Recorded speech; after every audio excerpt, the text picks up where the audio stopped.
Hi guys, welcome to World of Warship. Today I'm gonna show you a game in my Sinop. Matchmaking is pretty standard. Some tier 6, tier 5s, battleships are tier 7. So yeah, pretty good matchmaking considering World of Warship wargaming matchmaking standards. So I haven't uploaded last week because I was sick and I had some games I have some games that I was thinking about recording, and I got sick. But when I came back, and there was a small update on World of Warship after the update 0.9.5, and that small update just corrupted the entire all the games that I saved up for recording before my sickness.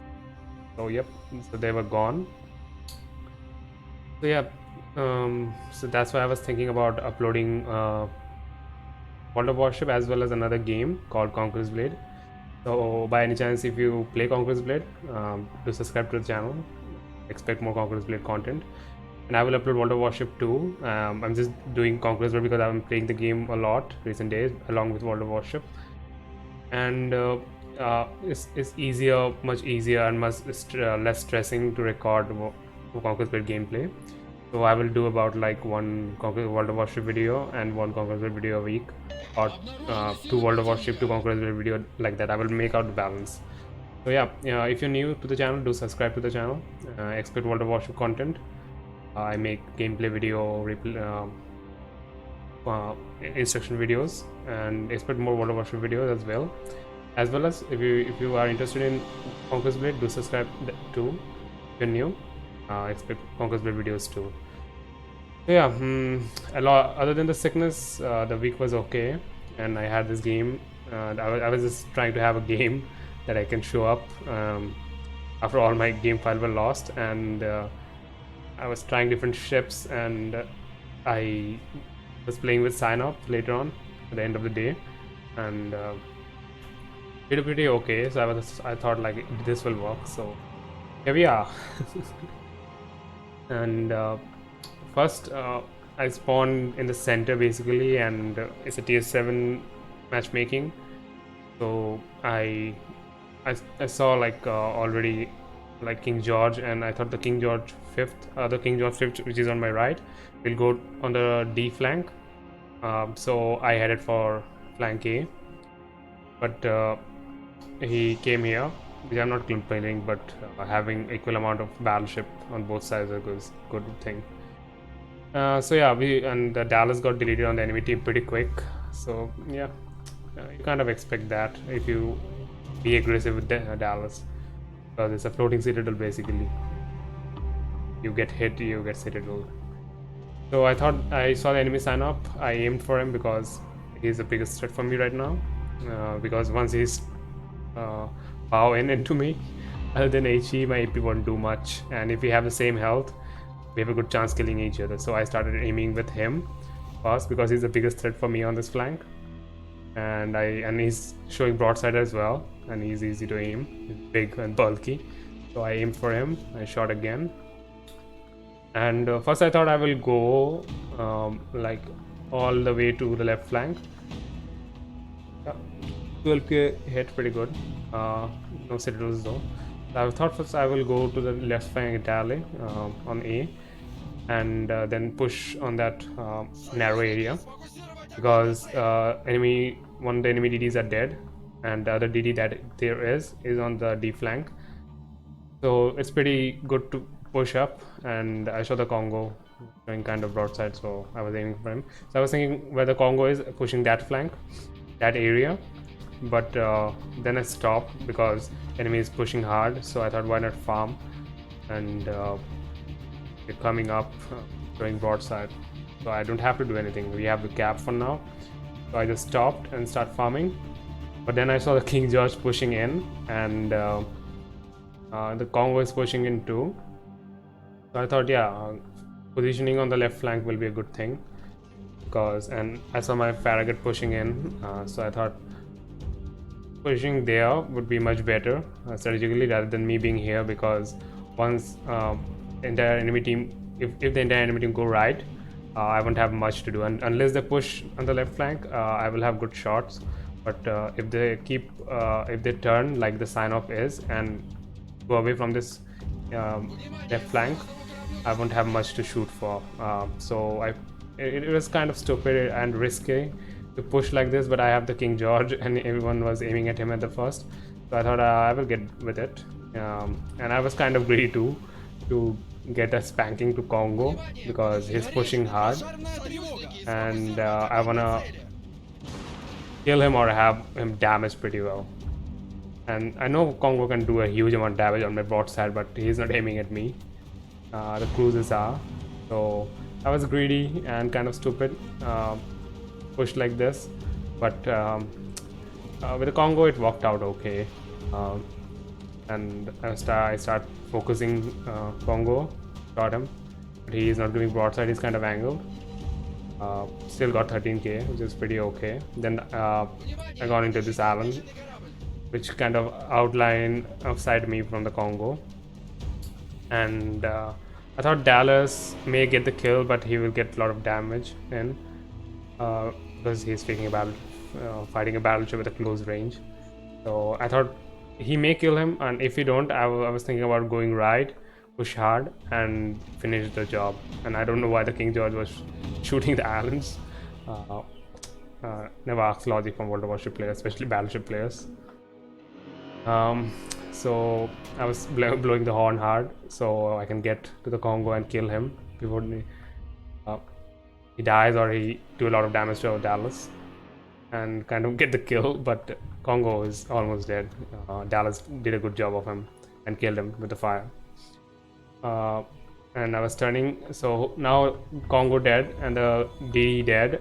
I had a pretty good place to push in. That's why I was pinging my team to push in. And I was thinking about pushing hard and get the left flank, because I know if the enemy push the left flank, I will have them pretty, like, with my support, with my friendly support, I will able to deal with them. But if they try to run away, it will be okay too. I can do some pop shots. Then I saw A getting capped, and I know it was a cruiser, most likely Iowa, because there's no DD on this flank. So I start pushing hard along with the King George and other ships. And I was thinking about giving him spanking on the left flank. And I saw the sign up, I was like, oops, this is gonna be bad. And I saw the Iowa, I was like, oh yeah, I can deal with him. And here we go, I shot him on the broadside. And I was thinking about some citadels, but unfortunately all over pens, no citadel. But dealt a good amount of damage to him. And then I started to slow down because the sign-up is there, he's pushing in, I know, and I don't want to push out and have my broadside get shot by Nagato and King George 5th. So I had the friendly support King George here, and I was pushing in here. I slowed down. I was kind of giving broadside to King George up there. Got him killed. King George there, but it was okay. Killed the Iowa, finished him up, and then I was thinking about brawling with the sign-up or let him push and angle so that I can be somewhere.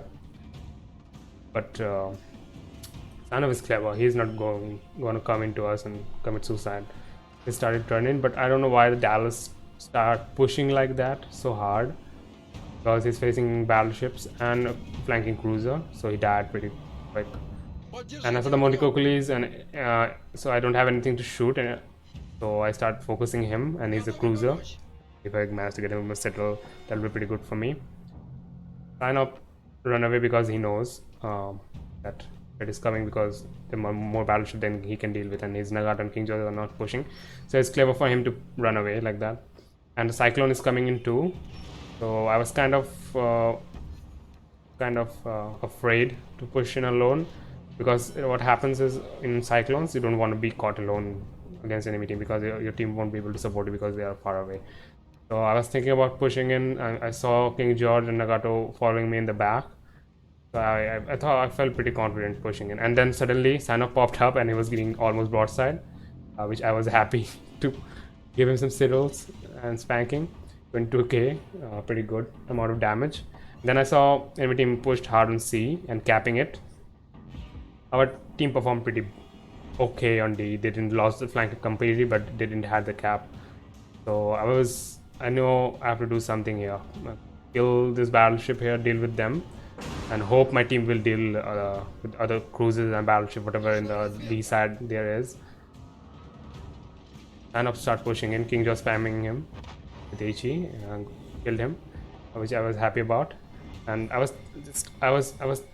thinking about pushing in because if even I go back, I have to deal with the DD, and like I won't be able to reach in time. They will have a huge point advantage by then. So I had no option but to push in here, and King George pushed in too. First I saw, I was like, holy shit, this is gonna be bad. He gonna spam me to death with his HE, and I was first thinking about going for the bottom because I know I can citadel him from the front, but at first I thought like let's do some damage to his superstructure anyway. Let him give a little bit more side so I can kill him, and he did pretty good damage with his HE. And now I was creeping in, yeah, and hoping to get a little bit of more side of him so I can citadel him. And I shot, bad dispersion, hit nothing. He again did a lot of damage to me. And second salvo, and yep, citadel, 27k, which I was happy about, and he did a lot of damage to me by then. So first I was thinking about like kill him if he give broadside, or at least tank as much damage as I can and do as much damage I can before I go down. But once he start giving me broadside, I know I can get him. Slow down, and even though he was giving broadside, I didn't manage to get him settled. Then out of nowhere, Nagato popped up. This is what happens in storms. Ships just pop up out of nowhere, and if you're caught in a bad situation, you're pretty much effed. Even though King George almost gave broadside, Nagato gave broadside, and I shot them. No citadel, but I got okay damage, but I was not happy with them. Now with this amount of health, I was thinking about pushing the left flank and flanking them. But then I saw King George pushing in hard, and I know I can't go up there. If there was a CV in the game, I would be dead by now. But luckily there was no CV, and I thought let's hold this position. They know I am low health. His spotter plane is up. They know I'm low health, and they're gonna rush me like crazy because World of Warship players are always hungry for kills. So I was waiting for my heal to back up, and I thought I was just gonna hold this flank and do as much damage before I go down. So I started reversing and angling at the same time, and saw King George pushing in hard. I put up a fighter to spot him, but he managed to brought it down pretty quick, which I was expecting. And I started angling a little bit and preparing for him to give broadside, and I can spank him to death. And waited for him, give a little bit more. I shot him, got 2 overpens. Nothing great. I shot a little bit earlier. I should have waited a little bit more, but he didn't. Luckily, he didn't did much damage, and for God, like thank God, and Nagato popped up, and he is pretty close to me, and he's helping me out pretty well. So I know he gonna ram me now. Once he see my Nagato, he knows this is a lost fight with me, and he managed to put a fire on me, and he was coming for a ram. So I aimed his superstructure, and I know my Nagato wanna get him finished up. DD start focusing me, and I saw Nagato coming up now, and he got pretty badly hit by our King George, and I couldn't do anything about DD. So I thought like let's focus on the battleship. He's gonna push me hard, try to get the kill, and I hope I will have him killed in return. So he gave me broadside, first shot, citadel, and then I was aiming, I was trying hard. Second salvo, 2 citadels, he was dead, and he got another fire on me, and I know I was dead by then. I got high caliber and devastating strike, but it was game over for me. So I did my part, and I was hoping my team can pull it back. Luckily, our team managed to clear entire D flank and cap it, and now Frutaka and ERP ERP Haruana, whatever the name is, sorry for butchering it, will be able to get the D. So we have two caps, and now I saw my King George the Fifth and Nagato almost in full health, and I know there was a low health DD, and I know King George have HE loaded most likely. No, he was shooting AP, so most likely I thought like King George have HE loaded, so I advised them to push in and finish the DD and Budiani, which they can do easily. I know they are battleships, but never mind. Our DD showed up, the enemy DD showed up, and it was pretty bad time because King George already loaded HE, and Nagato got some shots on him, and King George HE finished him up pretty well. And yep, that was kind of game, like stealing the game for us. We have the point advantage now, we have the ship advantage, and what we have to do is now survive basically. And I know the Budiani, even though he may able to do something, our baby's managed dodge drops pretty well. I know the enemy Budiani may do something, but there's no way he can pull this back up unless he kills the entire like 3 of the battleships. He's gonna get killed by another battleship. We have Furutaka, which is a pretty good ship. So I know this game was pretty sealed for us, and I was just waiting after this so that my team finish up or the Budiani run away or whatever happens. And so yeah, that was the game basically. Got 144k damage, which is okay, not bad. Even though Sinop is a pretty good ship because it's basically was on the paper, never built. Budiani got spotted, and our Nagato spanked him pretty well. I know this is game over. So yeah, Sinop was pretty good ship, and I have done much better with it, but it's okay. And that was the game basically. So I have done better with it, but it was an okay game, and I can live with it. And hope you guys liked the game, enjoy the video, and if you want to see more content about World of Warship, do subscribe to the channel. And if you are new, subscribe please if you want to have more content on World of Warship or Conqueror's Blade if you want, or if you play Conqueror's Blade and interested, do subscribe to it. Expect more Conqueror's Blade content as well as World of Warship content. And that's it guys. Yep, I hope you enjoyed it, and see you guys in the next one. Bye bye.